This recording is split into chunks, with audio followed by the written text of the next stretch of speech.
Hello everyone, कैसे हो आप लोग। जैसा कि आप लोग जानते हो कि हम वन बाय वन टॉपिक एक एक करके नीट और जेडब्ल्यू वाले जो इंपॉर्टेंट टॉपिक है वो एक एक के बाद एक खत्म होते चले जाते हैं। आज हम आपके लिए लेके आए हैं नया टॉपिक, जैसे कि ऊपर लिखा हुआ है ऑप्टिकल एक्टिविटी विदाउट कैरलिटी। जी हाँ, ये आइसोमेरिज्म का एक टॉपिक है छोटा सा, जो आपको नॉर्मली एक छोटा सा टॉपिक है, कौन सा इस टॉपिक है जो स्टीरियो केमिस्ट्री के अंतर्गत आता है। स्टीरियो आइसोमर में इसका एक छोटा सा टॉपिक आता है, लेकिन वहाँ पे हम नॉर्मली ये पढ़ते हैं कि ऑप्टिकल एक्टिविटी नॉर्मली उन कंपाउंड में पाया जाता है जो मॉलिक्यूल्स कायरल होते हैं, जिनमें कायरल एटम्स प्रेजेंट होते हैं, वो ऑप्टिकली एक्टिव होते हैं। लेकिन ये कोई एक मैंडेटरी या नेसेसरी कंसीजन नहीं है कि ये जरूरी नहीं है कि आपके पास हमेशा अगर कायरल कार्बन प्रेजेंट हो तो वो कंपाउंड हमेशा ऑप्टिकली एक्टिव होगा। उसी चीज से नॉर्मली कई बार यहाँ पे जेडब्ल्यू में उसी चीज को लेकर के एक बहुत बार क्वेश्चन बनाए गए हैं, और यहाँ से नॉर्मली बहुत सारे क्वेश्चन पुट अप होते हैं, बहुत सारी चीजें अलग अलग तरह से टैकल करते हैं प्रॉब्लम को, और हम क्या हो जाते हैं, हमेशा कंफ्यूज हो जाते हैं। तो उसी चीज को आज हम सीखने वाले हैं कि एलिन सिस्टम या क्यूमुलिन सिस्टम कैसे काम करता है, कैसे वन बाई वन उनके हम प्रॉब्लम को सॉल्व करेंगे, कैसे उनकी प्लेनारिटी बदलती है, कैसे उसमें ऑप्टिकल एक्टिविटी की प्रॉपर्टी जनरेट होती है। तो उन सब चीज़ों को वन बाय वन करके थोड़ा सा सीखते हैं। ऑप्टिकल ऑप्टिकल एक्टिव होने के लिए ये जरूरी नहीं है कि आपके पास कैरलिटी हो या कैरल कार्बन हो। विदाउट कैरलिटी आपका प्लेनारिटी अगर चेंज हो जाए, आपका कंपाउंड अलग अलग प्लेन में अगर लाई करना शुरू कर देता है, स्टार्ट करता है, तो वो भी कंपाउंड क्या हो जाएगा, ऑप्टिकली एक्टिव हो जाएगा। जैसे कि यहाँ पे मैंने कई डायग्राम बनाए हैं, कुछ सिस्टम्स बताने वाला हूँ जिन सिस्टम में ऑप्टिकल एक्टिविटी पाई जाती है विदाउट कैरल कार्बन के होते हुए। ठीक है, जैसा पहला सिस्टम मैंने बना रखा है एलिन्स। नॉर्मली हम ये भी जानते हैं कि जो भी ऑप्टिकल एक्टिविटी चेक की जाती है उनमें इस तरह की कंडीशन नहीं होनी चाहिए, ना तो उसमें पीओएस होना चाहिए, ना तो उसमें सीओएस होना चाहिए, ना ही उसमें अल्टरनेट एक्सिस ऑफ सिमेट्री होनी चाहिए, ना तो एओएस होना चाहिए, ना ही अल्टरनेट एक्सिस ऑफ सिमेट्री होनी चाहिए। ये तीनों कंडीशन नहीं होनी चाहिए, किसी तरह का उसमें सिमेट्री नहीं होनी चाहिए किसी कंपाउंड में। तो वो जनरली क्या हो जाते हैं, ऑप्टिकली एक्टिव कंपाउंड हो जाते हैं। उनका प्लेन ऑफ सिमेट्री नहीं पास होना चाहिए, उसमें सेंटर ऑफ सिमेट्री नहीं पास होना चाहिए, एक्सिस ऑफ सिमेट्री नहीं पास होनी चाहिए, और एक लास्ट वन है अल्टरनेट एक्सिस ऑफ सिमेट्री। ऊपर के तीन बहुत इंपॉर्टेंट है, अगर ये नहीं पढ़ेंगे तब भी चलेगा, लेकिन ऊपर के तीन जेईई नीट के रिगार्डिंग ये बहुत इंपॉर्टेंट है। ये जनरली यहाँ से क्वेश्चन पूछ लिए जाते हैं कि कौन से कंपाउंड में प्लेन ऑफ सिमेट्री है, कौन से कंपाउंड में सेंटर ऑफ सिमेट्री है, कौन से कंपाउंड में एक्सिस ऑफ सिमेट्री होती है। हालांकि यहाँ पे अगर दो भी आपको पता है तो आप डिसाइड कर सकते हो कि कौन से कंपाउंड ऑप्टिकल एक्टिव होंगे, कौन से इनएक्टिव होंगे। तो यहाँ पे आप देखिए एक सिस्टम बनाया गया है जिसको एलीन बोलते हैं। यहाँ पे तीन कार्बन है, और तीन कार्बन दोनों लगातार डबल बॉन्ड से कनेक्टेड है। अगर इनकी ज्योमेट्री की बात करें तो ये जो है प्लेन आपको दिखाई दे रहा है एक्स वाई, और यहाँ पे एक प्लेन दिखाई दे रहा है जेड एक्स। ये कैसे हुआ, उसी चीज को हम क्या करेंगे, वन बाय वन डीप में डिस्कस करेंगे कैसे। मान लीजिए मैंने यहाँ पे एलिन सिस्टम क्या होता है, जहाँ पे तीन कार्बन होते हैं और दोनों कार्बन बीच में डबल बॉन्ड लगे होते हैं। ठीक है, अब उनके ऑर्बिटल के थ्रू हम समझते हैं कि क्या ऐसा रीजन है कि स्टार्टिंग में इनका प्लेन एक्स वाई था और जो एंडिंग ऑफ द कंपाउंड है वो जेड एक्स प्लेन हो गया। कैसे हुआ उस चीज को थोड़ा सा मैथमेटिक के थ्रू समझते हैं। आपको पता है कि coordinate geometry x y z होती है ऐसे, और हर एक प्लेन जो कोऑर्डिनेट एक्सिस होती है, चाहे एक्स हो चाहे वाई हो जेड हो, एक दूसरे के 90 डिग्री पे होते हैं, हर एक दूसरे के परपेंडिकुलर होते हैं। राइट, जैसे कि आपको यहाँ पे फिगर पे देख सकते हैं, हर एक एक्सिस जो है एक दूसरे के परपेंडिकुलर है। एक्स वाई के प्लेन फ्रंट प्लेन क्या है, जेड एक्स का जो है वाई जेड, ये सारे प्लेन आपस में एक दूसरे के परपेंडिकुलर होते हैं। मैथमेटिकली आप देखोगे तो ये चीज समझ में आ गई होगी। एक्स वाई के परपेंडिकुलर जेड एक्स के परपेंडिकुलर वाई जेड। आप कोई भी एक्सिस कैसा भी मान सकते हो, चाहे आप इसको वाई मान सकते हो, इसको एक्स मान सकते हो, एक्सिस आपके ऊपर है, आप कोई भी एक्सिस मान सकते हो, और सारे एक्सिस एक दूसरे के परपेंडिकुलर होते हैं। ओके, ठीक है, तो ये बात अपने को समझ में आ गई कि ये ऐसा एक्सिस होता है, इसमें एक्स वाई जेड होता है, और हर एक एक्सिस एक दूसरे के परपेंडिकुलर होती है, क्योंकि ये समझने के लिए ये जानना बहुत जरूरी है। ठीक है, अब जैसे हम यहाँ पे एक कंपाउंड लिए, यहाँ पे सब्स्टिट्यूएंट लगाए a b and a b. Necessary condition क्या है कि दोनों सेम नहीं होने चाहिए, a not equal to b. या आपने जो एटम यहाँ पे लगाया वो यहाँ पे नहीं होना चाहिए। अगर दोनों हाइड्रोजन हो जाएंगे तो ऑप्टिकल एक्टिविटीज को शो नहीं करेगा। ठीक है, डिफरेंट एटम होने चाहिए, अदरवाइज वो क्या हो जाएंगे, मिरर इमेज हो जाएंगे एक दूसरे के। अब प्लेन कट करेंगे तो आपस में एक दूसरे को क्या करेंगे, सुपर इंपोज कर जाएंगे। ठीक है, तो एक्चुअली क्या होता है कि यहाँ पे मैंने डिफरेंट टाइप के एलिमेंट मैंने मान रखे। यहाँ पे ए अलग है, बी अलग है, ये आपस में सेम है चलेगा, लेकिन ये दोनों आपस में क्या है, डिफरेंट होने चाहिए। ठीक है, अब इनके मैंने जो आपने सिस्टम बनाया, मैंने इनके ऑर्बिटल्स डायग्राम को सिखाने की कोशिश की। ऑर्बिटल्स कैसे होते हैं, आपको पता है कि पाई बॉन्ड सिग्मा बॉन्ड कैसे बनता है, आप पढ़ चुके हो। ये सिग्मा बॉन्ड मैंने नहीं बताया, पाई बॉन्ड एग्जैक्टली यहाँ पे पाई बॉन्ड को हमें समझना है। पाई बॉन्ड में मैंने इस वाले जो ऑर्बिटल है इसको क्या माना है, पीजेड। ये वाले ऑर्बिट को और ये वाले ऑर्बिट को हमेशा सिमिलर टाइप के ऑर्बिट ही आपस में ओवरलैप करेंगे। तो अगर मैंने इसको पीजेड माना तो इसको भी पीजेड मानना पड़ेगा। ये दोनों आपस में ओवरलैप करेंगे, कोलैटरल साइड वाइज ओवरलैपिंग से क्या बनता है, पाई बॉन्ड बनता है। ठीक है सर, हाँ आपने यहाँ पे पाई बॉन्ड बनाया पीजेड के थ्रू। अब जैसे ये पीजेड के परपेंडिकुलर क्या आएगा, पी वाई आएगा। मैंने इसको पी वाई, आप पीएक्स भी मान सकते हो, मैंने इसको पी वाई माना। अब ये पी वाई होगा तो ये भी पी वाई होना चाहिए, क्योंकि सेम प्लेन सेम ऑर्बिटल होंगे तभी ओवरलैपिंग होगी। तो ये भी पी वाई ऑर्बिटल है, ये भी पी वाई ऑर्बिटल है, इनके बीच में ओवरलैपिंग से फिर से पाई बॉन्ड बनेगा, साइड वाइज ओवरलैपिंग होगा, फिर से इनका पाई बॉन्ड का फॉर्मेशन होगा। ठीक है, अब यहां पे देखते हैं कि ये जो प्लेन था मैंने एक्स वाई मान रखा था, आप कोई भी प्लेन मान सकते हो, आपके ऊपर है, मैंने यहाँ पे एक्स वाई प्लेन माना था। अब यहाँ पे जो अपना लास्ट वाला डायग्राम आप देख रहे हो यहाँ पे पी वाई, अब हम पी वाई का दैट इज दिस डायग्राम, तो पी वाई के परपेंडिकुलर जो प्लेन आएगा आपका कौन सा आएगा सर, जेड एक्स आएगा। पी वाई के अगर ये वाई एक्सिस है तो इसके परपेंडिकुलर जो प्लेन आएगा ये वो क्या है, जेड एक्स है। ये जो प्लेन आया आपका कौन सा प्लेन है, ये जेड एक्स प्लेन है। तो ये जो प्लेन में कंपाउंड आएंगे वो कौन सा प्लेन में आएंगे, जेड एक्स प्लेन में आएंगे। आप यहाँ पे एक चीज देख पा रहे हो, आपने स्टार्टिंग कौन से प्लेन से किया था, एक्स वाई, अब बाद में इसका प्लेन क्या हो जाता है, जेड एक्स। यानी क्या हुआ कि आपने जब एक्स वाई प्लेन से स्टार्ट किया, एटम्स आपने एक्स वाई में रखे, फिर उसको क्या लिखा आपने, जेड एक्स प्लेन में बनाया। जेड एक्स प्लेन आपका यहाँ पे दिखाई दे रहा है, यानी कि स्टार्टिंग आपने किसी और प्लेन से की और यहाँ पे एंडिंग किसी और प्लेन में हो रहा है, यानी कि कंपाउंड प्लेनर नहीं है, कंपाउंड प्लेनर नहीं है। यानी यहाँ पे प्लेनारिटी कुछ और थी, बाद में प्लेनारिटी क्या होगी, कुछ और होगी। तो ऐसा कोई प्लेन आप पास नहीं कर पाओगे जिससे ये मॉलिक्यूल्स बराबर हिस्से में कट पाए, ठीक है। तो ये मॉलिक्यूल क्या है, अलग प्लेन में है, तो ये नॉन प्लेनर हो जाएगा, जिसकी वजह से ये इस एक्सिस के अलाउंग, जिसको हम कायरल एक्सिस बोलते हैं, दैट इज दिस वन, ठीक है, इसको कायरल एक्सिस बोलेंगे। इस एक्सिस के अलोंग ये कंपाउंड क्या हो जाएगा, ऑप्टिकली एक्टिव हो जाएगा। ये एक्सिस जो होता है, इस एक्सिस के अलोंग ये कंपाउंड क्या हो जाएगा, ऑप्टिकली एक्सिस हो जाएगा। तो हमको एक चीज पता चला सर कि ये यहाँ पे देख रहे हैं आपने डबल बॉन्ड लगा रखा है।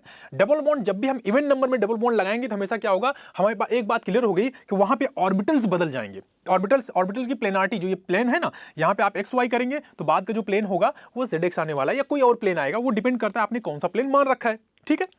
एग्जैक्टली अब जैसे यहाँ पे इवन नंबर में मैंने डबल बॉन्ड लगाया, अगर मैंने 4 लगाए 6 लगाए, यानी इवन नंबर में जब चार्ज लगाए हैं, ठीक है, तो उनके अलग अलग प्लेन्स आएंगे। अलग अलग प्लेन का मतलब अगर एक्स वाई है, इवन नंबर में आपके पास अगर डबल बॉन्ड होंगे ना तो उनके भी प्लेन आपस में बदलते चले जाएंगे। अगर इवन नंबर में है तो यहाँ पे डबल बॉन्ड आएगा, 4 प्लेन होगा तो उसमें भी 4 डबल बॉन्ड होंगे, 4 दैट इज 1 2 3 4। अगर 4 डबल बॉन्ड होंगे तो इवन नंबर में आपने डबल बॉन्ड लगाए तो भी कंपाउंड क्या हो जाए, एक्स वाई, और सबसे एंडिंग वाला कंपाउंड होगा उसका भी कोई और प्लेन होगा, यानी कि प्लेन क्या हो जाएंगे, बदल जाएंगे, ठीक है। इवन नंबर में जब डबल बॉन्ड, कहने का मतलब मेरा एक ही था कि अगर आपके पास इवन नंबर में एलिन सिस्टम में डबल बॉन्ड लगा रखा है तो उसमें क्या हो जाएगा, प्लेनारिटी चेंज हो जाएगा, कंपाउंड नॉन प्लेनर होगा और वो कंपाउंड क्या हो जाएगा, ऑप्टिकली एक्टिव हो जाएगा। बिकॉज वो उसको हम क्या करते हैं, इस प्लेन के थ्रू कायरल एक्सिस हो जाएगा, इस एक्सिस के अलोंग ये कंपाउंड क्या हो जाएगा, ऑप्टिकली एक्टिव हो जाएगा। इसके इनएंशियोमेरिक पेयर आप खींच सकते हो, ठीक है, और वो एक दूसरे को क्या करेंगे, नॉन सुपर इंपोज करेंगे, राइट। इसी वजह से ये कंपाउंड क्या हो जाता है, ऑप्टिकली एक्टिव, बिकॉज इसमें प्लेन ऑफ सिमेट्री नहीं है, इसमें से कोई एक कंडीशन भी फॉलो नहीं हो रहा है इसमें, इसी वजह से ये कंपाउंड क्या हो जाएगा, ऑप्टिकली एक्टिव। इससे क्वेश्चन कई बार ऐसे पूछे गए हैं। अच्छा सर, आपने इवन नंबर बताया, फिर से मैं डिस्कस कर दे रहा हूं क्योंकि बहुत ही डिटेल टॉपिक इसका कोर, बहुत सारे क्वेश्चन बनते हैं। मैं आपको एक क्वेश्चन और लेंथ से बता के दिखा दे रहा हूं कि सर लेंथ फिजिक्स की चीज यहां पे आप कहां से ला रहे हो, कैसे कैसे क्वेश्चन बना दिया आपने। तो वही चीज होती है जो आप चीज देखते हो वहां से बहुत सारे क्वेश्चन बन जाते हैं, भला कि ये भले कितना कॉम्प्लेक्स क्यों ना दिखाई दे, यहां से बहुत सारे क्वेश्चन बनाए जाते हैं एक्चुअली। तो मैं लेंथ का भी टॉपिक लेकर के आपको समझाऊंगा कि लेंथ के रिगार्डिंग इसके क्वेश्चन को पूछा जा सकता है। नेक्स्ट मैं इसी का रिगार्डिंग एलिन सिस्टम के सप्लीमेंट्री एक टॉपिक है जिसे कि कुमिलिन्स बोलते हैं, वहां पे 3 बॉन्ड लगे होते हैं, 4 कार्बन की मिडविन में 1 2 3 डबल बॉन्ड लगे हुए हैं, 4 कार्बन में है, ठीक है। हम वहां पे फिर से ऑर्बिटल वही डायग्राम मैंने प्लॉट किया, यहाँ पे डबल डबल से भी, क्योंकि यहाँ पे sp हाइब्रिडेशन मैंने पढ़ा रखा है, आपको बहुत आसान हो जाना चाहिए निकालना। sp2 हो गया, sp होने की वजह से मैं 2 पाई बॉन्ड लगे दोनों तरफ, इसलिए मैंने डबल डबल शेप के 2 ऑर्बिट पी के बना रखे हैं, ठीक है। अब यहाँ पे मैंने क्या किया, इसको pz माना तो इसको pz माना पड़ेगा, सिमिलर ऑर्बिटल आपस में ओवरलैप करेंगे, सेम जैसे ऊपर मैंने बताया। यहाँ पे इसको py माना तो ये भी py है, फिर इसको मैंने pz माना तो फिर से pz हो गया, ठीक है। अगर मैं pz मानूंगा तो इसके परपेंडिकुलर जो होगा प्लेन वो कौन होगा, एक्स वाई। यहां पे देखो मैंने एक्स वाई स्टार्टिंग कहां से किया था सर, आपने एक्स वाई, लेकिन ऊपर क्या था, पहले आपने एक्स वाई से स्टार्ट किया था, प्लेन चेंज हो गया था जेड एक्स, लेकिन जब ऑड नंबर में आपने डबल बॉन्ड लगाए तो पहले एक्स वाई था और बाद में जो अपना प्लेन आया वो भी एक्स वाई, यानी पहले जैसा ही सिमिलर आपको प्लेन प्राप्त हुआ, ठीक है। पहले जैसा ही सिमिलर प्लेन आया आपके पास, यहां भी एक्स वाई है, यहां भी, यानी ये जो दोनों सब्स्टिट्यूएंट लगाए हो ना आप सर, दोनों सेम प्लेन में है, यानी कि ये दोनों सब्स्टिट्यूएंट जो ए और बी, और यहां पे जो ए है और ये बी, दोनों सेम प्लेन में है। यहां पे प्लेनारिटी बदल गई, यानी दोनों सब्स्टिट्यूएंट एक दूसरे से डिफरेंट प्लेन में है। यही वजह है कि इसमें कोई प्लेन पास नहीं हो पाता। प्लेन पास नहीं होगा तो कंपाउंड ऑप्टिकली एक्टिव हो जाएगा, इसका एनएंशियोमेरिक पेयर खींच सकते हो। लेकिन यहां प्लेन सेम हो जाने की वजह से, प्लेनारिटी आ जाने की वजह से, सेम प्लेन में आने की वजह से ये ऑप्टिकल एक्टिविटी नहीं शो करता। ये क्या शो करता है सर, ज्योमेट्रिकल आइसोमर शो करता है। जी हाँ, ए और ए कंपाउंड अगर सेम साइड में लगे होंगे तो उनको क्या बोलेंगे, हम सिस बोलेंगे। अगर हम इसको बी को ऊपर खींच दे और बी ए को नीचे डिजाइन कर दे तो क्या हो जाएगा, उसका सप्लीमेंट्री ट्रांस बन जाएगा, अपोजिट हो जाएंगे, राइट। ए के अपोजिट ए अगर आ जाता है तो ट्रांस हो जाता है। ए और ए दोनों सब्स्टिट्यूएंट सेम साइड में लगे होते हैं तो उनको हम सिस बोलते हैं। जब ऑड नंबर में डबल बॉन्ड होता है तो ज्योमेट्रिकल आइसोमर शो होता है, वहां पे ऑप्टिकल आइसोमर शो नहीं होता, ज्योमेट्रिकल आइसोमर शो करेगा, ठीक है। ये चीज आपको पता होना चाहिए। जब का ऑड नंबर आप पाई बॉन्ड होते हैं, क्या होते हैं, ऑड नंबर में पाई बॉन्ड होते हैं। लेकिन जब इवन नंबर में पाई बॉन्ड होते हैं, इवन नंबर में, तो हमेशा क्या होता है, ऑप्टिकल एक्टिविटी शो करता है। ऑप्टिकल आइसोमर होते हैं, ऑप्टिकल एक्टिविटी को वो शो करेगा। ये एलियन सिस्टम है, ये आपका क्यूमुलिन सिस्टम है। ये तो एक बात था कि यहां से क्वेश्चन आ जाता है, ठीक है। नॉर्मली तो ये चीज आपको पता होनी चाहिए कि अगर हमारे पास डबल बॉन्ड इवन नंबर में लगे हुए हैं, कुछ एलियन जैसा सिस्टम है, हमारे पास डबल बॉन्ड इवन नंबर में लगे हुए हैं, तो हमेशा वो कंपाउंड क्या हो जाएगा, ऑप्टिकल एक्टिव हो जाएगा, बिकॉज प्लेन हमेशा चेंज होने वाले हैं। लेकिन ऑड नंबर में जब भी आपके पास डबल बॉन्ड लगे होंगे, that is a goes right now cumulene system, तो उसमें हमेशा क्या हो जाएगा, वो ज्योमेट्रिकल आइसोमर शो करेगा। बिकॉज इसका जो स्टार्टिंग कंपाउंड का जो प्लेन है और एंडिंग जो कंपाउंड है, उन दोनों का प्लेन सेम होने की वजह से, ठीक है। इसमें ऑप्टिकल एक्टिविटी नहीं आएगी। इसमें कौन सा आइसोमर पाया जाएगा, ज्योमेट्रिकल, जिसके हम सीस और ट्रांस खींच सकते हैं। सर या तो एक बात था, यहां से एक क्वेश्चन पूछा ही जाता है। अच्छा मान लो एक दूसरा क्वेश्चन पुटअप करते हैं लेंथ के रिगार्डिंग, कैसे करेंगे। अगर मान लो कोई ऐसा क्वेश्चन पूछा गया, अगर मैंने यहाँ पे ए लगा हुआ है, यहाँ से आपको ए दिखाई दे रहा है, ध्यान से देखिएगा, ध्यान से एकदम, ठीक है, बहुत ही इंपॉर्टेंट, बहुत ही बेस्ट क्वेश्चन है। ए यहाँ भी है, यहाँ भी ए लगा हुआ है। इसकी लेंथ को मान लेते हैं हम क्या, L1, ध्यान से देखिए, ठीक है। और यहां से यहां तक की डिस्टेंस जो बी वाला है, उसको मान लेते हैं क्या, L2, ठीक है। उसको क्या माना मैंने, L2। ए से ए तक की लेंथ को मैंने माना L1, ए से बी तक की लेंथ को माना L2, ठीक है। अब आपको क्वेश्चन पूछ लिया गया कि इस क्वेश्चन में L1 इक्वल टू L2 होगा, या बी ऑप्शन बनाया गया L1 ग्रेटर देन L2 होगा, सी ऑप्शन बनाया गया L2 ग्रेटर देन L1 होगा, और डी ऑप्शन बनाया गया L1 not equal to L2। बहुत अच्छा क्वेश्चन है। एग्जैक्टली इसके लिए अगर आपको प्लेनारिटी समझ में आएगी, थोड़ा सा मैथमेटिकल पार्ट है, ठीक है, कोऑर्डिनेट एक्सिस है, उसको आपको समझना चाहिए। हर एक कोऑर्डिनेट एक दूसरे के परपेंडिकुलर होते हैं, ये बात आपको समझ में आई। ये प्लेन अगर एक्स वाई है, तो वो प्लेन क्या हो गया, डिफरेंट प्लेन चला गया, ZX हो गया, that is a perpendicular of x y plane is right now ZX, ठीक है। अब ये कंपाउंड क्या है, ये तो प्लेन के नीचे चला गया, क्योंकि प्लेनारिटी बदल रही है। ये अगर कुछ और होगा तो ये उसके 90 डिग्री पे आएगा, तो ये प्लेन के नीचे चला गया, ये डैश फॉर्म, ये वेज फॉर्म, ये तो प्लेन के ऊपर आएगा, और ये प्लेन के अंदर यानी बोर्ड के अंदर जाएगा, ठीक है। अब होता क्या, मैंने क्या बोला सर कि ए से ए तक की डिस्टेंस एंड ए से बी तक का डिस्टेंस आपको मेजर करना है।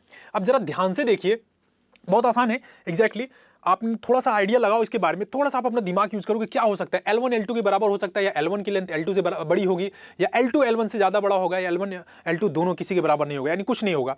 तो थोड़ा सा आप प्लेनारिटी का अगर दिमाग लगाओगे तो एक्चुअली हुआ क्या, यहाँ इस कार्बन के बारे में अगर बात करें तो ये कार्बन कुछ ऐसे है, आप ध्यान से देखेंगे ना, ये ऐसा कुछ बना हुआ है। जैसे ये कार्बन, मेरा हाथ यहाँ पे कार्बन है, दैट इज दिस वन। एक सब्स्टिट्यूएंट ए लगा हुआ है, एक सब्स्टिट्यूएंट बी लगा हुआ है, राइट। अब जैसे यहाँ पे आगे जाएंगे तो एक यहाँ पे लगा हुआ है, देखो यहाँ पे ए लगा हुआ है, यहाँ पे उसी प्लेन में, दैट इज ये परपेंडिकुलर होगा। जो भी प्लेन होगा, ये मान लो ये एक्स वाई प्लेन है, तो जो भी प्लेन आएगा इसके परपेंडिकुलर होगा। उस साइड में आपको दिखाई दे रहा है, इस साइड में आपका ए सब्स्टिट्यूएंट लगा है, और इसी साइड में आपका बी सब्स्टिट्यूएंट लगा है, और दोनों एक ही प्लेन में, दोनों एक ही प्लेन में। तो अगर आप खुद दिमाग लगाओ थोड़ा सा कि जब सर दोनों सब्स्टिट्यूएंट एक ही प्लेन में है, तो उनकी यहां से डिस्टेंस ए की और यहां से डिस्टेंस बी की दोनों सेम होने वाली है। खबर पड़ा आपको, एकदम एग्जैक्टली। आप देखो किसी भी एक्सिस से यहां से मेजर करोगे तब भी वही बात आएगी। आप यहां से मेजर करोगे ना, ए सब्स्टिट्यूएंट एक ही प्लेन में है, यहां से बी सब्स्टिट्यूएंट एक ही प्लेन में है, तो दोनों सेम प्लेन में है, तो यहां से डिस्टेंस सेम प्लेन में होने की वजह से एरियल डिस्टेंस नहीं बदल रही है, एरियल डिस्टेंस सेम है। यहां से आप इस सब्स्टिट्यूएंट की बात करेंगे ना, जैसे यहां पे मैंने ये प्लेन है ऐसा लगा, यहां से इस सब्स्टिट्यूएंट की बात करेंगे, एक्स वाई प्लेन कैसा होता है, ऐसा मान लो मैंने ऐसा बनाया, ठीक है। तो यहां से अगर इस सब्स्टिट्यूएंट की डिस्टेंस माने तो वो भी सेम आएगा, यहां से इस सब्स्टिट्यूएंट की डिस्टेंस माने की तो वो भी सेम ही आएगा। किसी भी यहां से भी सेम आएगा, यहां से आप अगर एग्जैक्टली ध्यान से देखोगे ना, तो एग्जैक्टली मेरे पास मार्कर नहीं है, एग्जैक्टली आपको मैं समझाने की कोशिश करता हूं। ऐसे बना हुआ है। अब देखिए यहां पे एक ए लगा हुआ है, यहां पे एक बी लगा हुआ है, ठीक है, दोनों सेम डिस्टेंस पे। अब यहां से डिस्टेंस दोनों की सेम होगी। आप नीचे से मेजर करो, यहां से डिस्टेंस दोनों की सेम है, क्योंकि यहां पे प्लेन है ना, वो प्लेन ये अलग प्लेन में है और ये प्लेनर है, सेम प्लेन में है। तो यहां से डिस्टेंस और यहां दोनों से सब्सटेंस जो सब्स्टिट्यूएंट है उनकी डिस्टेंस क्या होगी, सेम होगी एग्जैक्टली। तो इनकी एरियल डिस्टेंस नहीं बदल रही है, यही वजह है कि ये ज्योमेट्रिकल आइसोमर नहीं है, इनकी एरियल डिस्टेंस बदल नहीं है। तो आप क्या ऑप्शन क्लिक कर सकते हो, L1 is equal to L2, यानी L1 और L2 दोनों बराबर हैं, क्योंकि ये डिफरेंट प्लेन में है और ये डिफरेंट प्लेन में है। डिफरेंट प्लेन में होने की वजह से ये ऐसे हैं, एग्जैक्टली ऐसे रखे होंगे आप। एग्जैक्टली अगर ध्यान से देखोगे ना, ये ऐसे, ये इसकी बात कर रहा हूं इन दोनों की। और ये जो प्लेन है, अब यहां से डिस्टेंस आप मेजर करो, ये मान लो ये कार्बन है मेरा, ये यहां से यहां तक, यहां से यहां तक दोनों सेम है, क्योंकि यहां पे एरियल डिस्टेंस बदलती नहीं है। एरियल डिस्टेंस तो तब बदल जाएगी जब दोनों का प्लेन सेम हो जाएगा। आप खुद दिमाग लगाओ, खुद से दिमाग लगाओगे तो आपको पता चल जाएगा। एरियल डिस्टेंस तभी बदलेगी जब आपको दोनों कंपाउंड क्या है, सेम प्लेन में हो जाए, तो डिस्टेंस में फर्क पड़ेगा। लेकिन जब ये अलग प्लेन में है, ये अलग प्लेन में है, ये जेड एक्स प्लेन में है, ये एक्स वाई प्लेन में है, तो वहां से आप मेजर करोगे ना तो दोनों की लेंथ क्या हो जाएगी, सेम आएगी और दोनों का एरियल डिस्टेंस सेम आएगा। यहां से ये भी क्वेश्चन पुट कर सकते हैं, यहां से ये भी आपको पूछा जा सकता है। कोई भी कोर कॉन्सेप्ट आप सीख रहे हो तो उसको ध्यान से उसको सीखो, उसकी प्लेनारिटी को, उसके ऑर्बिटल्स डायग्राम को सीखना होता है। एक्जैक्टली कितने कितने तरह के क्वेश्चन वहां से पूछे जा सकते हैं। एक तो आपसे ऑप्टिकल एक्टिव तो पूछ ही सकता है, एक ये भी क्वेश्चन बना के पूछ सकता था कि अगर यहां से यहां तक की लेंथ L1 है, यहां से यहां तक की लेंथ L2 है। हमने सोचे भी नहीं थे कि ऐसे भी क्वेश्चन होगा। जी हाँ, ऐसे ही क्वेश्चन पूछ जाते हैं, दिमाग घुमा देने वाले। हालांकि कुछ नहीं, अगर आपको ऑर्बिटल्स के प्लेनारिटी के बारे में पता है तो आप इस क्वेश्चन को बहुत आसानी से कर पाओगे, राइट। L1 यहां से है, यहां से डिस्टेंस L2 है, तो L1 एरियल डिस्टेंस बदल नहीं रही है। इवन नंबर में डबल बॉन्ड है, आपके एरियल डिस्टेंस कभी नहीं बदलेगी। एरियल डिस्टेंस नहीं बदलने की वजह से ये ऑप्टिकली एक्टिव भी है, ये भी एक रीजन है इसका। ये हो जाएगी ज्योमेट्रिकल आइसोमर नहीं है, राइट। तो L1 इक्वल टू क्या हो जाएगा, L2 हो जाएगा। ये बेस्ट क्वेश्चन है, ये आपको याद रखना चाहिए, ये आपको जानना चाहिए, राइट। नेक्स्ट वन वही चीज करने वाला हूं। यहां से यहां तक की मान लीजिए लेंथ क्या है, L1 मैंने खींचा, एंड यहां से यहां तक की लेंथ क्या हो जाएगी, L2 मैंने खींचा, ठीक है। अब आप देखोगे यहां पे सर प्लेन सेम है, प्लेन सेम है तो एरियल डिस्टेंस बदल जाएगी। खुद से दिमाग लगा के जरा ध्यान से सुनो, आप खुद सोच सकते हो इसको। ऑर्बिटल आप बना के चेक करोगे ना तो आपको पता चल जाएगा कि हाँ ये रियल है। आप ऐसे डायग्राम बना के यहाँ पे एक ए, यहाँ पे बी, तो यहां से जो एक सेम प्लेन में होने की वजह से जो सेम साइड है L1, इनके डिस्टेंस तो कम होगी। L2 जो अब दूर लगा हुआ है, अपोजिट दूर लगा हुआ, दूर का मतलब है इस साइड में L1 देखिए यहाँ पे मैंने मान लिया L1 लगाया, ये L1 लगा हुआ है। यहां से यहां तक डिस्टेंस करीब में है, एक ही प्लेन में, नॉट दिस वन, ठीक है। ये एक प्लेन में है, दोनों सेम प्लेन में। देखिए यहाँ पे, ठीक है। तो यहां से यहां तक डिस्टेंस क्या है, कम है क्योंकि सेम प्लेन में। लेकिन यहां से यहां तक जाने में ज्यादा डिस्टेंस कवर करना पड़ेगा, ज्यादा दूरी है। यानी कि सर इस फेज में, इस वाले फिगर में एरियल डिस्टेंस चेंज हो रही है। एरियल डिस्टेंस कहां चेंज हो रही है, L1 is lesser than L2, यानी L1 की लेंथ कम है। ए से यहां तक पहुंचने में हमें कम टाइम लगेगा, यहां से यहां तक जाने में हमें ज्यादा टाइम लगेगा क्योंकि दोनों प्लेन सेम है। और यहां पे एरियल डिस्टेंस चेंज हो रही है, बदल रही है, जिसकी वजह से क्या हो जाता है, ज्योमेट्रिकल आइसोमर शो करता है। यही वजह है कि उसमें से ट्रांस खींच सकते हो आप, ठीक है। तो इस कंपाउंड में जो आंसर आने वाला है L1 ग्रेटर देन L2, यानी L2 greater than L1। L2 की लेंथ जो है L1 से ज्यादा है। यहां से यहां जल्दी पहुंच जाओगे ना, ये लेंथ आपकी ज्यादा होगी ना, डिस्टेंस ज्यादा है और दोनों सेम प्लेन में है तो डिस्टेंस ज्यादा है। तो L2 हमेशा क्या होगा, ग्रेटर देन होगा L1 से, जब आपका क्यूमुलिन सिस्टम होगा। याद रखना, क्योंकि क्यूमुलिन सिस्टम में बिगिनिंग कंपाउंड और जहां पे एंड होता है ऑड नंबर वाले डबल बॉन्ड, वो हमेशा सेम प्लेन में होते हैं। कई बार क्वेश्चन ऐसे भी पुटअप कर सकता है, ऐसे लाइन खींच करके यहाँ पे नंबर ऑफ एन डाल देगा, एन की वैल्यू कुछ भी रख सकता है, तो 10, 20, 40, इसका मतलब ये कंपाउंड 20 टाइम्स 30 टाइम्स रिपीट हो रहा है। तो उसमें आपसे पूछ सकता है कि ये कंपाउंड ऑप्टिकल एक्टिव होगा या नहीं होगा, या ज्योमेट्रिकल शो करेगा, कुछ भी पूछ सकता है। मतलब यहाँ से बहुत सारी पॉसिबिलिटीज है जो पूछी जा सकती हैं, ठीक है। एक तो ऑप्टिकल एक्टिविटी में पूछ सकता है। ऑप्टिकल एक्टिविटी कोई मैंडेटरी कंडीशन नहीं है कि उसमें कायरल एटम होना चाहिए या कुछ भी होना चाहिए। अगर आपके पास प्लेन ऑफ सिमेट्री नहीं, सेंटर ऑफ सिमेट्री नहीं, अल्टरनेट एक्सिस ऑफ सिमेट्री नहीं है, एक्सिस ऑफ सिमेट्री नहीं है, तब भी वो कंपाउंड ऑप्टिकल एक्टिव होगा। ये क्वेश्चन कई बार यहां से पूछा गया है। 2017 में नीट में भी यहां से क्वेश्चन पूछे गए इसी कॉन्सेप्ट से। हालांकि यहां से क्वेश्चन है बट इसी कॉन्सेप्ट के बेसिस पे एट्रोपिजो आइसोमर से क्वेश्चन पूछे गए थे, ठीक है। तो इस तरह से क्वेश्चन पुट अप कर सकते हैं। किसी चीज को जानो तो उसे कोर कॉन्सेप्ट को आप जरूर जानना चाहिए, और इसके रिगार्डिंग बहुत सारे क्वेश्चन मैं कराने ही वाला हूं। लेकिन उससे पहले आपको ये कॉन्सेप्ट जानना चाहिए कि कैसे कंपाउंड में प्लेनारिटी होती है, कैसे कोई कंपाउंड नॉन प्लेनर हो जाएगा, कब प्लेनर होगा। तो एक यहाँ पे सबसे बढ़िया ट्रिक क्या निकल के आती है, जो इवन नंबर में डबल बॉन्ड होते हैं वो कंपाउंड क्या शो करेंगे, ऑप्टिकल एक्टिविटी शो करेंगे, क्योंकि वो नॉन प्लेनर होते हैं। आपको प्लेनारिटी मैंने समझा दिया, आप एक बार, दो बार, तीन बार प्रैक्टिस करोगे तो आपको खुद समझ में आएगा। क्योंकि ये पीवाई प्लेन, अगर ये पीवाई प्लेन है तो पीवाई का परपेंडिकुलर क्या होता है, जेड एक्स। यहाँ दिखाइए पीवाई का परपेंडिकुलर क्या है, जेड एक्स। ये प्लेन यहां पे आया, ये एक्स वाई प्लेन कौन सा है सर, ये वाला प्लेन है, ठीक है। इसके परपेंडिकुलर वैसे ही क्या आया, जेड एक्स प्लेन। आप खुद से देख सकते हो, एक्स वाई स्टार्ट है, इसके परपेंडिकुलर कौन सा आएगा, जेड एक्स प्लेन आ रहा है। इवन नंबर में ये that is a system of allene and also is a derivatively cumulative system. यहां पे लगातार तीन बार डबल बॉन्ड लगे होते हैं। उसमें मैं ऑर्बिटल्स को समझाया कि कैसे होते हैं। हमेशा सेम टाइप के ऑर्बिटल्स जो होते हैं ओवरलैप करेंगे पाई बॉन्ड के फॉर्मेशन में। अगर आप पीजेड यूज कर रहे हो तो इसका सेकंड वाले को पीजेड, ये पीवाई है तो ये भी पीवाई, फिर ये आपस में क्या हो जाएंगे, पीजेड। इस तरह से इनकी ओवरलैपिंग होती है और ये अपने आपस में क्या शो करते हैं, ज्योमेट्रिकल आइसोमर। बहुत सारे क्वेश्चन यहां से बनाए जाते हैं नॉर्मली, तो ये चीज आपको खासा ध्यान रखना चाहिए। इस क्वेश्चन में कोई भी प्रॉब्लम हो, इस टॉपिक में कोई भी प्रॉब्लम हो तो आप जरूर कमेंट कर सकते हैं, और यहां से नॉर्मली क्वेश्चन पूछे जाते हैं। नेक्स्ट सिस्टम है, उसमें भी ऑप्टिकल एक्टिविटी चेक की जाती है। जैसा कि आपको पता है ऑप्टिकल एक्टिविटी, अगर कायरल एटम नहीं है फिर भी हम ऑप्टिकल एक्टिविटी को बता सकते हैं। तो कैसे, नेक्स्ट सेशन में, अगला जो स्टार्ट करने वाला टॉपिक इसी में, वो स्पाइरेंस टाइप की है। स्पाइरेंस के बारे में आपने सुन रखा होगा, साइक्लोएल्काडाइंस के बारे में सुन रखा होगा, उन दोनों का मैं डिस्कस करने वाला हूं। चलिए अब स्पाइरेंस और साइक्लोएल्काडाइंस के बारे में जानते हैं। यहाँ पे जैसे कि मैंने आपको बना रखा है स्पाइरेन का फिगर्स, तो स्पाइरेन की सबसे खास बात होती है कि स्पाइरेन में रिंग होते हैं और उस रिंग को कनेक्ट करने वाला एक जो कार्बन होता है वो दोनों रिंग में कॉमन होता है। आप यहाँ पे देख सकते हो स्पाइरेंस, इस रिंग को क्या बोलेंगे? स्पाइरेंस। पहली बात तो आपको स्पाइरेंस, अब इस लेवल पे आप पहुंच गए हो कि ये भी नहीं समझ पा रहे हो कि आप कंपाउंड को देखते हो तो आप स्पाइरेंस नहीं सीख पा रहे हो, नहीं बता पा रहे हो, तो इसका मतलब आपका बेसिक बहुत कमजोर है, राइट।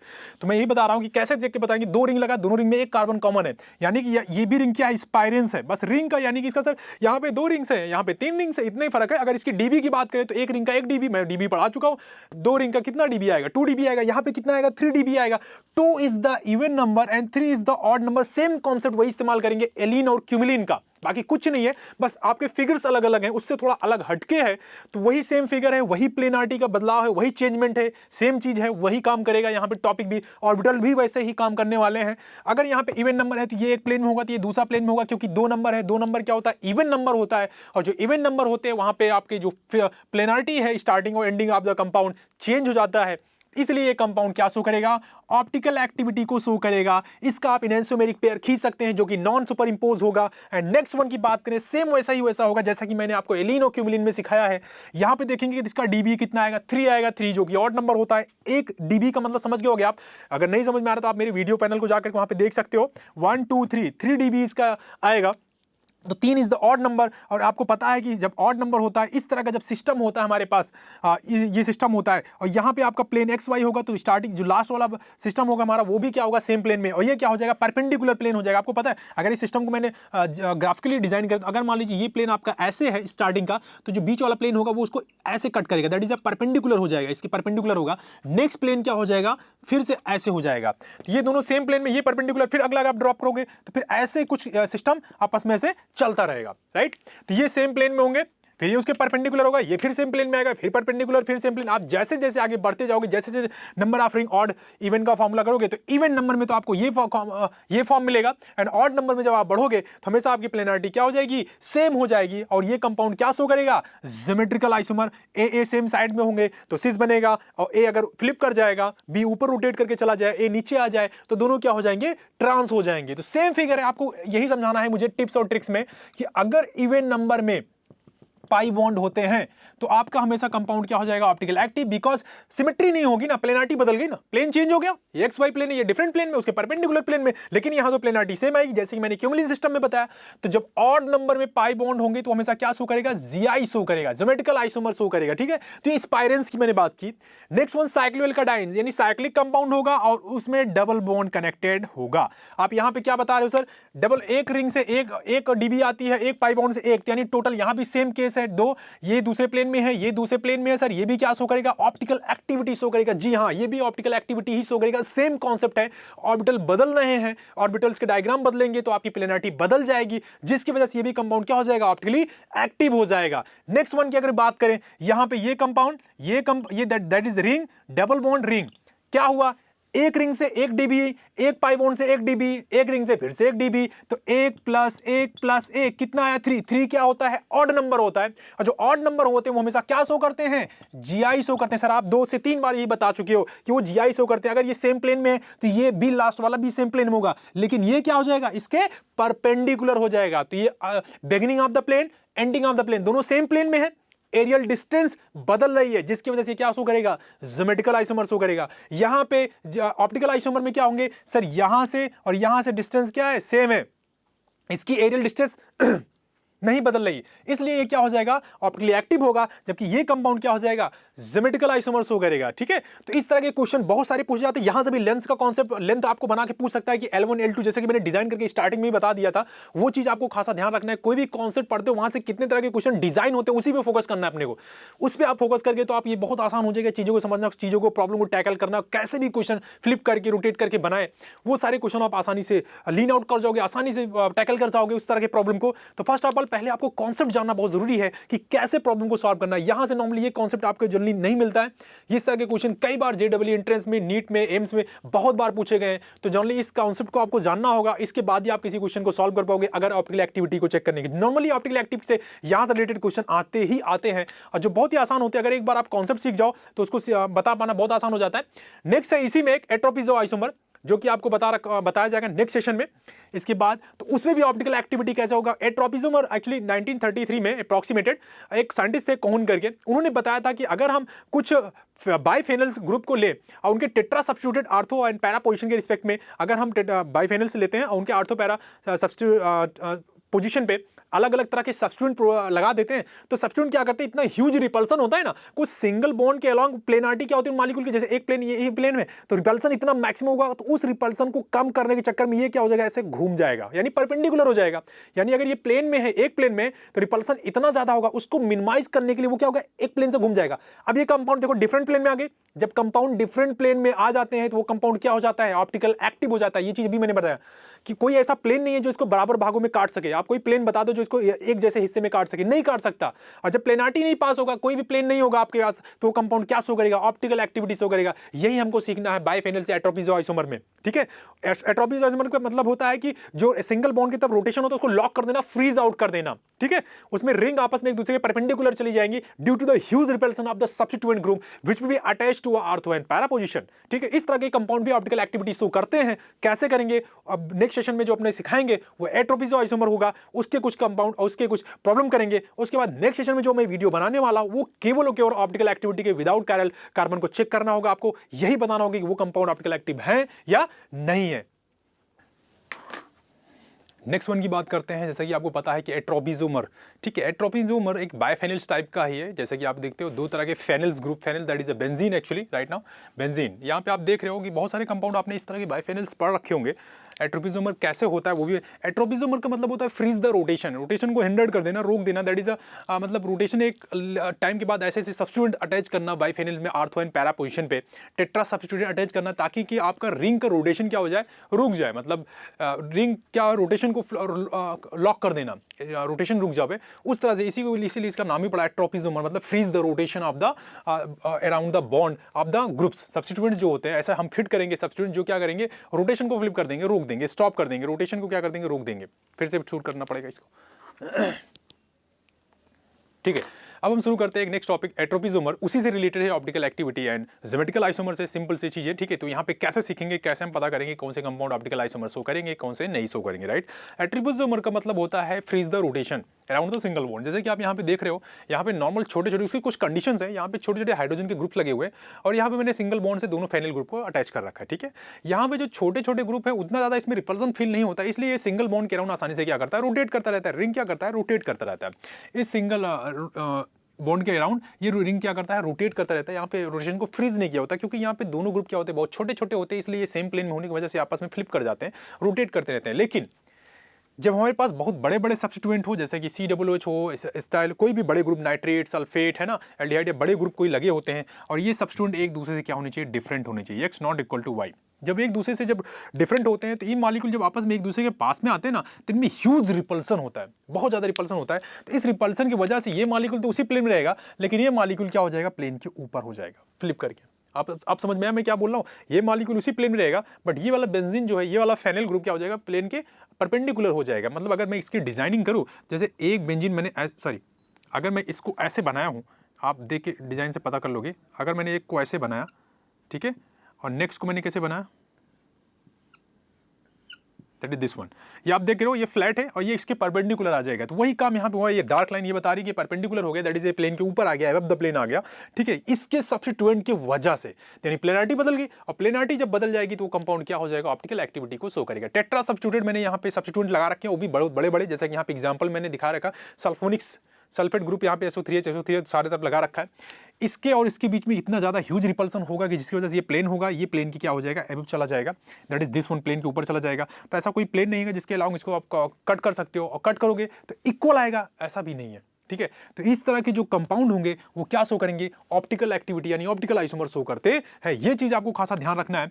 टेट्रा सब्स्टिट्यूटेड लगे होने चाहिए, यहाँ पे मैंने अलग अलग लगा रखे हैं, और बड़े बड़े ग्रुप लगे होने चाहिए, छोटे नहीं। छोटे ग्रुप क्या होता है, रिपल्सन फील नहीं करेंगे, जैसे फ्लोरीन हो गया, हाइड्रोजन हो गया, ये उतना रिपल्सन फील नहीं करेंगे, जिसकी वजह से आपका रिंग जो है फ्लिप नहीं कर पाएगा, वो रोटेट कर जाएगा।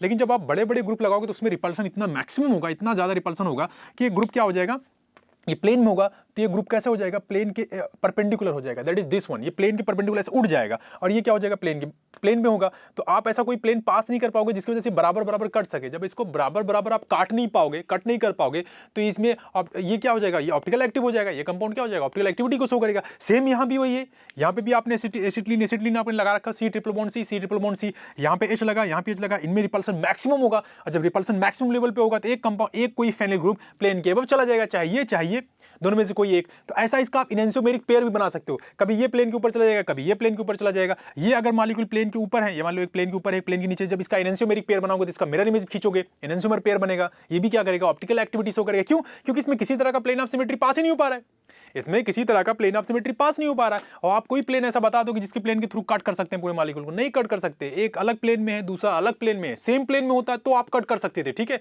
और जब आप कट करते तो उसका मिरर इमेज बन जाता है। मिरर इमेज बन जाने का मतलब होता है दोनों सिमेट्री हो जाती, और सिमेट्री हो जाता तो वो कंपाउंड ऑप्टिकल एक्टिव नहीं होता, वो कंपाउंड ऑप्टिकल एक्टिव नहीं हो सकता। जो चीज सिमेट्री हो जाएगी उसमें ऑप्टिकल एक्टिविटी नहीं होगा, वो ऑप्टिकली इनएक्टिव हो जाएगा, ठीक है। क्योंकि ये प्लेनारिटी चेंज हो जाती है, इसलिए आपको हाफ हाफ कट नहीं कर पाओगे, और कट नहीं कर पाओगे तो दोनों का प्लेनारिटी अलग है, क्योंकि प्लेनारिटी चेंज हो जाएगी तो ये कंपाउंड क्या हो जाएगा, ऑप्टिकल एक्टिव हो जाएगा। और आप इसके क्या कर सकते हो, एनेंटियोमेरिक पेयर्स आप ड्रॉ कर सकते हो, एक प्लेन के ऊपर एक प्लेन के नीचे। ये क्या हो जाएगा, प्लेन के ऊपर, और ये क्या हो जाएगा, उसी प्लेन में रहेगा, जैसे कि मैंने यहाँ पे कंपाउंड को ड्रॉ कर रखते हैं। इस तरह के बहुत सारे एग्जांपल हैं जो बड़े बड़े जो ग्रुप्स होते हैं टेट्रा सब्स्टिट्यूटेड, वही शो करेंगे ऑप्टिकल एक्टिविटी। बाकी कंपाउंड ऑप्टिकल एक्टिविटी इस तरह के कंपाउंड में नहीं शो करेंगे। जो छोटे ग्रुप होंगे वो भी प्लेन के अलॉन्ग मॉलिक्यूल को रोटेट कर जाएंगे। जो छोटे छोटे ग्रुप होते हैं उतना उसमें रिपल्सन नहीं होता, और उसमें उतना रिपल्सन नहीं होगा तो आसानी से मॉलिक्यूल क्या हो जाएंगे, रोटेट कर जाएंगे, तो फिर वो ऑप्टिकल एक्टिविटी को शो नहीं करेगा। तो एट्रोपिज्म का मतलब होता है कि आप the freeze the rotation around the single bond के अराउंड रोटेशन क्या होता है, फ्रीज कर देना। फ्रीज करने के लिए क्या करना पड़ेगा सर, उसके लिए हमें सब्स्टिट्यूट ऐसे बड़े बड़े ग्रुप लगाने पड़ेंगे जो बहुत ज्यादा रिपल्सन फील करेंगे, बहुत ज्यादा रिपल्सन जनरेट करेंगे, जिसकी वजह से एक कंपाउंड तो प्लेन में रहेगा लेकिन दूसरा प्लेन के परपेंडिकुलर हो जाएगा। यानी उसी प्लेन, जैसे ये प्लेन इसमें बना है तो ये मॉलिक्यूल ऐसे हो जाएगा, प्लेन के परपेंडिकुलर हो जाएगा, जैसा कि आपको यहाँ पे दिखाई दे रहा है। उसके लिए कंडीशन नहीं है x not equal to y, x y के बराबर नहीं होना चाहिए। तो ये भी वही चीज है, यहाँ भी वही सेम ग्रुप, मैंने वही चीज को एग्जांपल के थ्रू बताया। यहाँ पे SO3H है, यहाँ पे छोटा सा H लगा हुआ है, इनके बीच में रिपल्सन, एक बड़ा ग्रुप है एक छोटा ग्रुप है, तो दोनों के बीच में रिपल्सन मैक्सिमम होगा। रिपल्सन मैक्सिमम होगा तो ये रिंग ऐसे नहीं बन पाएगा। रिपल्सन को अपने को मिनिमाइज करने के लिए क्या कर देगा, फ्लिप कर जाएगा, रोटेट कर जाएगा। एक बार रोटेट करके ऊपर चला जाएगा, बस वहीं पर रुका रहेगा। क्यों, क्योंकि वो उसी फेज में अपने आप को स्टेबल फील करेगा तो अपने आप को वैसे रोक देगा। तो around the single bond rotation क्या हो गया, लॉक हो गया, अब रोटेशन नहीं होगा। एक बार फ्लिप करके ऊपर चला गया तो अब जल्दी से नीचे नहीं आने वाला, ठीक है। ऐसे सेम यहाँ भी होगा, C ट्रिपल बॉन्ड C और H के बीच में क्या होता है, बहुत ज़्यादा रिपल्सन होता है, जिसकी वजह से ये रिंग क्या हो जाएगी, प्लेन के ऊपर चला जाएगा, ये रिंग जो होगी उसी प्लेन में रहेगी। तो इस तरह के जो कंपाउंड होंगे वो ऑप्टिकल एक्टिव होते हैं, ठीक है। ये चीज़ खासा ध्यान रखिएगा, ये सारे कंपाउंड क्या है आपके ऑप्टिकल एक्टिव हो जाए। ये जनरली बाइफेनल्स रिंग में आपको ये सारी चीज़ें दिखाई देती हैं, तो ये चीज़ आपको खासा ध्यान रखना होता है। कई कंपाउंड इसमें भी ऑप्टिकली इनएक्टिव होते हैं, वो कैसे होते हैं, जैसा कि अब एप्लीकेशन सिखाऊंगा तो वहाँ पर आपको ये बात और क्लियर हो जाएगी। जो भी थोड़ा बहुत डाउट है वो एप्लीकेशन के साथ ही निकलेगा, एप्लीकेशन के साथ ही आपको प्रॉब्लम क्लियर हो जाएगी। बिकॉज ये आपका कोर कॉन्सेप्ट था, कैसे हम इनबिल्ड करेंगे, कैसे इसको टैकल करेंगे, प्रॉब्लम को कैसे सॉल्व करेंगे, वो मैं जब क्वेश्चन सॉल्व कराएंगे अपने एग्जैक्टली जो अच्छे क्वेश्चन आपके बाइफेनल्स पे, एट्रोपिज्म के, एलिन पे, क्यूमुलिन्स पे, स्पाइरेंस पे सॉल्व करेंगे, तो वहाँ पे हम हर चीज़ को क्या करेंगे, टैकल आउट करेंगे। तो ये चीज़ आप ढंग से पढ़िए, कॉपी और नोट्स बनाते रहिए। जो भी प्रॉब्लम हो आप कमेंट बॉक्स में जा करके कमेंट कर सकते हैं, और बाकी की सारी चीज़ें जो भी PDF फाइल हैं आपके ऐप में, वेक्टर एजुकेटर के ऐप पे जाकर उसको डाउनलोड कीजिए, प्ले स्टोर पे आपको मिल जाएगा, वहाँ जाके आप डाउनलोड कर लीजिए। वहाँ बहुत सारी चीज़ें एक्सेस कर सकते हैं बहुत ही लो कॉस्ट में। तो आज का सेशन हम यहीं पे ख़त्म करते हैं, तब तक के लिए bye bye and take care.